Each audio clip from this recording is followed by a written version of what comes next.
Hello friends, welcome to my channel. இன்றைக்கி dates parotta எப்படி செய்யுதுன்னு பார்க்கலாம் வாங்க. அதுக்காக நான் 2 கப் மைதா மாவு எடுத்திருக்கேன். தேவையான அளவு உப்பு, 2 ஸ்பூன் எண்ணெய் சேர்த்துக்கலாம். இதை நம்ம நல்லா கையை வச்சு கிளறிட்டு தண்ணி சேர்த்து நல்லா சாஃப்டாக பிசைஞ்சிக்கலாம். இதில் 1 ஸ்பூன் எண்ணெய் சேர்த்துட்டு இதை நம்ம 1/2 அன் ஹவர் ஊற வச்சுக்கலாம். 1/2 கப் டேட் சேர்த்துருக்கேன். இப்போ இதில் கொஞ்சமாக தண்ணி சேர்த்து நல்லா பேஸ்ட்டாக அரைச்சி எடுத்துக்கலாம். 1/2 கப் வெல்லம் எடுத்திருக்கேன். இதில் கொஞ்சமாக தண்ணி சேர்த்து இதை கரைச்சிக்கலாம். இப்போ இதை ஒரு கடாயில் வடிகட்டி சேர்த்துட்டு இது நல்லா திக்கானதும் இதில் டேட்ஸ் பேஸ்ட்டு சேர்த்துக்கலாம். இது திக்கானதும் இதில் ஏலக்காய் தூள் சேர்த்துட்டு ஸ்டவ் ஆஃப் பண்ணிக்கிறேன். இப்போது மாவு எடுத்து ஒவ்வொரு உருண்டைகளை விட்ட பிறகு நம்ம சப்பாத்தி கல்லில் வச்சு இந்த மாதிரி நல்லா மெல்லிசாக திரட்டிக்கலாம்.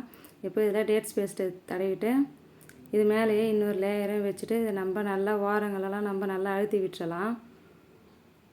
இப்போ தோசைக்கல்லில் எண்ணெய் சேர்த்துட்டு சூடானதும் இதை 2 பக்கமும் திருப்பி போட்டு நல்லா வேக வச்சு எடுத்துக்கலாம். பாருங்கள், சுவையான டேட்ஸ் பரோட்டா ரெடி ஆகிடுச்சு. நீங்களும் இதை ட்ரை பண்ணி பாருங்கள். இந்த வீடியோ பிடிச்சிருந்தா லைக் பண்ணுங்கள். தேங்க்யூ.